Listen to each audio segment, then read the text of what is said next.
bu barədə məlumat verək ki, rəhmətə gedən şair kimdir? Azərbaycan ictimaiyyətinə ağır itki, Azərbaycanın tanınmış şairi Namizəd Xalidoğlu ədəbi ictimaiyyətdə Qoca Xalid kimi tanınır, vəfat edib. 71 yaşlı şairin ölüm səbəbi məlum deyil, saytlar yazır. Amma deyəsən xərçəng xəstəliyindən əziyyət çəkirdi. Qoca Xalid 1954-cü ildə Şəkinin Kiçik Dəhnə kəndində anadan olub. O Şəki ədəbi mühitinin tanınmış nümayəndələrindən biri hesab olunur. Moskvadakı Gorki adlı ədəbiyyat institutunun məzunu olan Qoca Xalid Rusiya Elm və İncəsənət Akademiyasının müxbir üzvü seçilib. O, həmçinin Rusiya xalqlarının 7-ci Artiadaslasının və beynəlxalq Rubtsov mükafatlarına layiq görülüb. Dəyərli dostlar, indi mən Şəkiyə Dəhnə kəndinə zəy vururam. Orada Yəhya müəllim Abbasov efirə qoşaq görək, şair nə vaxt rəhmətə gedib, dəfində kimlər iştirak edib, hansı xəstəlikdən vəfat edib.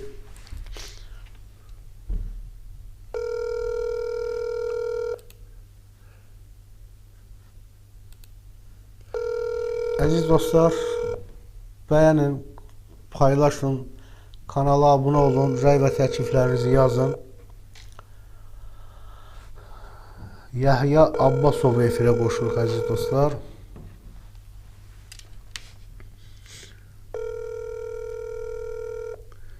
Bu şairin çox gözəl bir şeiri vardı, əziz dostlar. Bildim verəcəyi zülmü, zilləti. Moskvaya aid bir şeiri var. Deyəsən xoşlamır bizim milləti. Belə bir şeiri də var. Yəhya müəllimə zəy vuram, əziz dostlar. Görək, yəqin ki, üzür müəllisidir, başı qarışıqdır. Yəhya müəllim, salam, hər vaxtınız xeyir olsun. Hər vaxtın xeyir. Yəhya müəllim, Səngər TV-nin canlı yayımından sizi narahat edirik. Aqil Alışovdur sizi narahat edən. Şairin, salam, hər vaxtınız xeyir olsun, canlı yayındayıq. Şairin vəfatı ilə bağlı zəy vurdum. Namizəd Xalidoğlu. Qoca Xalid. Qoca Xalid. Nədən rəhmətə getdi? Burada bəzi saytlar yazır ki, xəstəliyi bilinmir, amma bildiyim qədər xərçəng xəstəliyindən əziyyət çəkirdi. Bəli. Bir ay dolduğu əziyyət çəkdi, düzdür. Bəli. Nə tər ki, kişi kimi yaşamışdı, yaradıcılığı da kişi yaradıcılığıdır, həyatı da, ölümü də. Bu dəqiqə yanımda özün bildiğin də bayaq kimlər vardı. Bəli, mən bildim. İlqar müəllim də oradaydı. Bizim dəyərli dostumuz, dəyərli qardaşımız, çox savadlı jurnalistdir. Bizim salamlarımızı çatdırır Səngər TV izləyiciləri adından. Xalid müəllim, Qoca Xalid haqqında biraz məlumat verərdi. Siz onu daha dərindən tanıyırdınız. Məlumat mı? Mən uşaqlıq dostumdur, mənim büyüyünə kimi olan dostumdur. Böyük Türk təfəkkür sahiblərindən biri Meriç var. Bilirsiniz nə deyir? Deyir ki, cəmiyyət özünə oxşamayan bir çocuk doğursa, tələsik onu boğmağa qalxar. Qoca Xalid cəmiyyətin arzulamadığı və bugünkü cəmiyyətin xatalı, bəyənilməyən şəxsi kimi bax belə yaşayıb, elə yaradıcılığı deyiləydi. Bənzərsiz, özünə məxsus üslub, özünə məxsus təsdiqət və bu adam eyni zamanda tərcümələri ilə orijinal yaradıcılığını eyni apara bilirdi. Və mən çox deməli özümü mütəxəssis hesab eləmirəm, amma biraz başım çıxır şeirdən, tərcümədən, qəzəldən. İnanın ki, Respublikada bilir onu, əgər oxuyubsa, Vysotski ilə, Vladimir Vysotskinin və Sergey Yeseninin tərcümələri Qoca Xalidin tərcüməsində bu təkdir, analogu olmayan. benzersiz bir numunelerdi bunlar. Ve bunlar büyüne kimi, onun sonuncu kitabı var, Seçme Şehirler. Büyüne kim kıymetini almayan kitaptı. Yaşasaydı devlet mükafatına təqdim eləyəcəkdi, özde alacaktı. Yahya müəllim, onun bir şeiri vardı. Moskvaya düşen kimi bir şeir yazmıştı. Təqribən yadımdadır. O vaxt siz Moskvada Milletin Sesi gazetesinde sizin gazette çıkan yazıda vermiştim ben onun bir bendini. Bəli, bəli. O hiçbir kitabına salmayayım o. O özün, bura bak. Bəli. O şehri şikayet palası adlandırdı. Bilsen ne de bu şehir değil. Bu Moskva'ya okumaya giden de Edebiyat Enstitüsü'nde daha meşhur enstitütü bilsen özün. Bəli. Sentyabr ayında şəhərə düşür. Bu təsadüfən şəhərə düşəndə çox güclü yağış yağır. Özü soyuq yağış. Aha.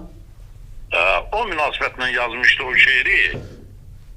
Ne kadar mağmulam, ne kadar garip. Soyuq karşıladı bu şehir beni. Başıma bolluca yağış gönderip soyuq karşıladı bu şehir beni. Üzünü üzüme ele zilledi. Duydum vereceği zulmü, zilleti. Deyəsən hoşlanmır bizim milleti. Soyuq karşıladı bu şehir beni. Deyir, çok zillet çekerek Kitik'te bir koma kurmuştum Kitik Derneği'de. Sevin gedişime, sevinen gede. Soyuq karşıladı bu şehir beni. O şehriyle değil. Sonra ben dedim namzat, niye kitaplarına salmışsan?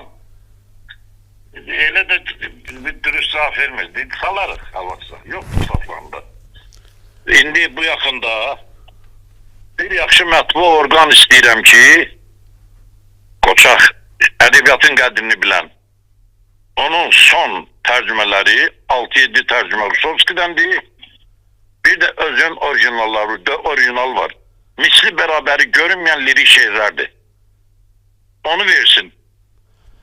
Jurnal versin, gazetler versin, hansı versin. İctimaiyyəti belli olsun. Şəxsiyyəti deyil adamıydı. Bir defa bir müsbit onun hakkında benden müsahibə alırdı. Dedi ki, şairde senin en çok cəlb eləyən nədir? Dedim ben şairde en çok cəlb eləyən elə her şeydi. Ve sen şairden ne öyrənmişsən? Şairin özünde nədir? Ve şairin özünde ne? Hansı xüsusiyyətin sevirsən dedim, heç kimə eylən adam deyil. Eğilmeden yaşayan yeganı ben yaradıcı yalı görürüm. Eğilmeden yaşayan, heç kimə. Hoşuna geleni, eğer o doğrudan da şairdirsə, olduğu laf onun üzündən öpmeye hazır idi. Yok, şair değilse, yalandan sıradan olan kimlerdense sevmirdi onu. Onu yaxına koymurdu. Əsl edebiyatın tərəfdarıydı. Yahya müəllim, son günlərində rəsmilər tərəfindən, dövlət tərəfindən, Yazıçılar Birliyi tərəfindən yəni maraqlanan oldu mu? Onun nəsə bir çətinliyi varmı? İynə, dərman almağa pulu varmı filan? Maşallah onun Çal kimi oğlu var. Heç nəyə də ehtiyac olmadı son dövrlər. Amma Aqil müəllim, bizdə hansı nəhəngin qədrini bilmişik biz ki, biz elə milləti ki, hər kəs öz yükünü özü çəkməlidir. Niyə belə görürsən? Günahımız da bizim. Eşitirsən özdə düzəlməyən günah deyil. Elə milləti ki, böyük adamlarımızı tanımaq istəmirik mi bilmirəm. Paxıllıqdır mı? Hər nəsə yaxşı iş deyil. Yox, soruşan olur.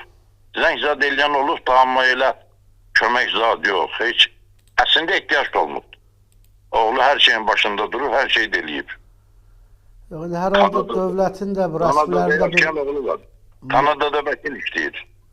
Hə, Kanadada vəkil işləyir oğlu. Oğlu bəli, özdə indi də yanımızdadır, özdə hər cürə əziyyətini çəkib atasına. Bir aydı gəldi, elə xəstələnən kimi gəlib. Maşallah olsun, salamlarımızı çatdırın. Maşallah, deyin ki, onun atasının şeiri neçə il bundan qabaq Moskvada siz yazmışdınız, bizim qəzetdə çıxmışdı. Hə, düzdür, onu da düz deyirsiniz. Hadisədə 15 ildən, nə 15 il? 15 ildir. 20 il zad olar.